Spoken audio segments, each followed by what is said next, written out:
Right. Let's talk about emotional distress. Let's talk about when these toxic people put you through emotional distress, okay? Now, I'm going to talk about a real life scenario that's actually happened right now, okay? One of my close friends, their boss is a toxic individual. We don't know what personality disorder he has, but he's very toxic, okay? He's put so much stress onto my friend to a point he has emotional distress, and he's now in the hospital right now dealing with emotional distress. I'm not going to go into too much of everything, but because your boss is in control of you, because your boss controls everything, that's how they are able to get your mind, right? For example, if they're not giving you work and they just say, we've put you on a 0-hour contract, then what can you really do? Unless you move, what can you really do? Okay. And it's a thing where they only do it to vulnerable people. So let's just say you've just moved into the city, you live by yourself, and you can't what's the word? You can't leave your job like that. Maybe you have kids, maybe you have commitments, maybe you have bills, maybe you have contracts. Maybe you have to stay in this job because you have things to pay for. You cannot leave this job, okay? And you're in a very vulnerable situation. They will use that to your advantage. So what these narcissistic bosses do, right?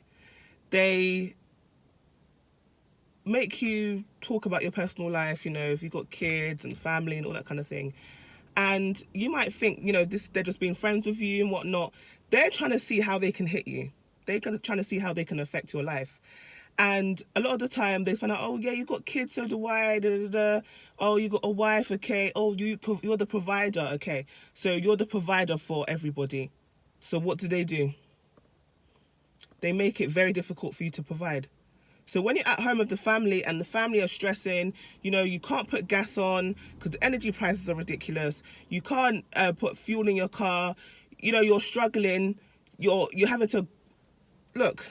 That's gonna do a lot. It's gonna do a lot of damage for your health. They know what they are doing. These people, okay? They know what they're doing, and this is why I always talk about toxic people on my channel, and I will not stop. Even if I'm not doing it online, I will still be talking about toxic people because you don't understand the damage they've caused. My friend's in hospital for emotional distress. People are having breakdowns because of narcissistic bosses.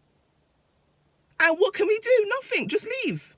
So they get away with it and they do it to the next person. They just hire another person and all these people. Look, this is why I get upset about this thing, because I used to talk about single moms and co-parenting, but this is deep. This is, as long as someone has control over you and your money, that's it.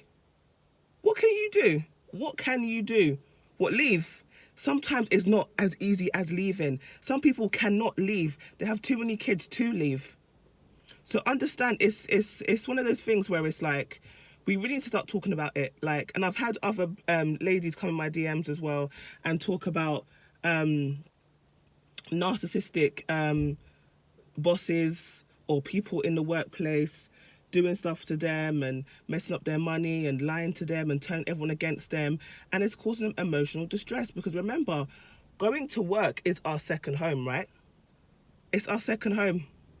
This video is long, but I just want to just say to you, if you feel like you're going through emotional distress with these people, cut them off and leave, please, for your own mental health, because you do not want to end up in the hospital. People have chronic illnesses because of this.